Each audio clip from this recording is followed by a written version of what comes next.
परिचय। घास के मैदान में एक गिरगिट है।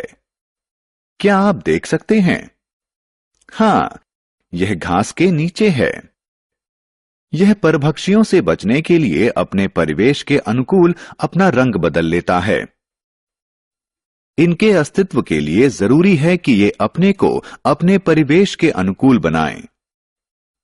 यह अनुकूलन जंतुओं और पौधों को उनके विशिष्ट आवास में जीवित रहने और विकसित होने में सहायक होता है।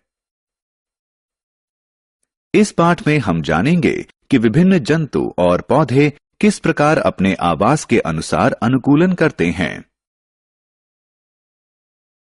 उद्देश्य। इस पाठ के अंत में आप निम्न करने में सक्षम हो जाएंगे। अनुकूलन को परिभाषित करने में, आवास के प्रकारों का वर्णन करने में, विभिन्न मरुस्थलीय जंतुओं और पौधों में पाए जाने वाले अनुकूलनों के बारे में बताने में, विभिन्न जलीय जंतुओं और पौधों में पाए जाने वाले अनुकूलनों के बारे में बताने में। आवास क्या है? हम सभी जानते हैं कि प्रत्येक सजीव को ऐसे स्थान की आवश्यकता होती है जहां वो अपनी बुनियादी दैनिक जरूरतों जैसे आहार, जल और आश्रय को पूरा कर सके।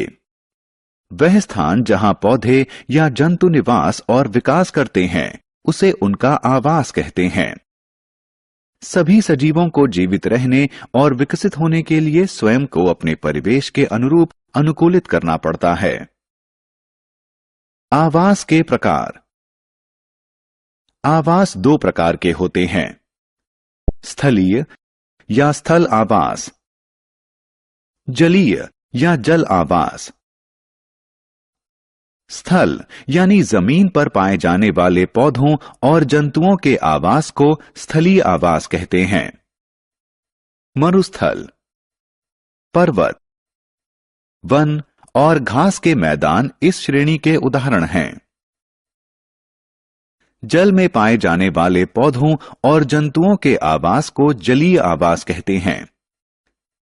समुद्र, तालाब, महासागर, झील इस श्रेणी के उदाहरण हैं। अनुकूलन। जंतु जैसे कि साही, याक, सील, ज़ेब्रा की शारीरिक विशेषताएं अपने परिवेश में जीवित रहने के लिए विशिष्ट प्रकार की होती हैं। साही में सुई के आकार के कांटे होते हैं। याक के पास मोटा फर होता है और ज़ेब्रा के शरीर पर सफेद धारियां होती हैं जो आसानी से झाड़ियां होने का भ्रम देती हैं। इन विशिष्ट विशेषताओं को अनुकूलन कहते हैं। किसी पौधे या जंतु के उसके परिवेश में जीवित रहने के लिए उसके शरीर में होने वाले रूपांतरण या परिवर्तन को अनुकूलन कहते हैं। मरुस्थल का अन्वेषण। छात्रों, क्या आप जानते थे कि सहारा का मरुस्थल संसार का सबसे बड़ा मरुस्थल है? यह अफ्रीका में है। मरुस्थलों में शुष्क होने का विशेष गुण होता है। वे वाष्पीकरण की उच्च दर और सीमित वर्षा के कारण शुष्क और गर्म होते हैं। मरुस्थल में रहने वाले जंतु और पौधों में इन कठिन परिस्थितियों में जीवित रहने के अनुकूल विशेषताएं होती हैं।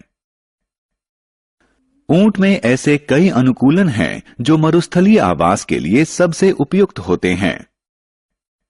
ऊंट के पास लंबी पलकें और नाक होती है जिन्हें रेत उड़ते समय बंद किया जा सकता है। ऊंट के कुबड़ में वसा संचित रहती है जो लंबे समय में उपापचयित होती है। ऊंट एक बार में 46 लीटर तक पानी पी सकता है और वह बिना पानी के 1 हफ्ते तक रह सकता है। ऊंट के चौड़े और चपटे पैर उसे रेत में फंसने से बचाते हैं। इसी प्रकार कैक्टस जैसे पौधे शुष्क और गर्म परिवेश में भी जीवित रहने के लिए कई अनुकूलनों का प्रदर्शन करते हैं। कैक्टस की पत्तियां कांटों में रूपांतरित हो जाती हैं, जिससे प्रस्वेदन के दौरान जल की क्षति को कम करती हैं। जल संग्रह के लिए कैक्टस का तना मोटा और चौड़ा होता है। मरुस्थलीय पौधों की जड़ें मृदा से जल ग्रहण के लिए बहुत गहरी तक जाती हैं। आत्म मूल्यांकन। उचित बॉक्स में सही विकल्प लगाएं। पर्वतों की खोज। छात्रों, क्या आपने कभी सोचा था कि पर्वतीय क्षेत्रों के वृक्ष घास के मैदानों या वनों के वृक्षों से भिन्न क्यों होते हैं? पहाड़ी क्षेत्र के पौधों में कठिन जलवायु जैसे शीत, गर्म या तेज पवन के अनुरूप विशेष अनुकूलन होता है। पहाड़ी पौधे छोटे और सदाबहार होते हैं। पत्तियां शंकु आकार और मोम से ढकी मोटी होती हैं, जो हिम और वर्षा जल को नीचे गिर जाने देती हैं। शाखाएं तियर्क और जड़ें अच्छी तरह विकसित होती हैं। पहाड़ों पर रहने वाले जंतु भी अपने ठंडे परिवेश में रहने के अनुरूप अनुकूलन प्रदर्शित करते हैं। उदाहरण के लिए याक और पहाड़ी बकरियां ऊंचे पर्वतों पर रहने के अनुकूल होती हैं। जंतुओं की त्वचा मोटी और फरदार होती है, जो उनके शरीर को बर्फीली और ठंडी जलवायु में गर्म रखती हैं। जलीय जीवों का अन्वेषण। जलीय जीवों में विशेष गुण और अनुकूलन होते हैं, जो उन्हें जलीय आवासों में रहने और जीने में सहायता करते हैं। जलीय जीवों का शरीर धारीय होता है, जो उन्हें जल में तैरने में सहायता करता है।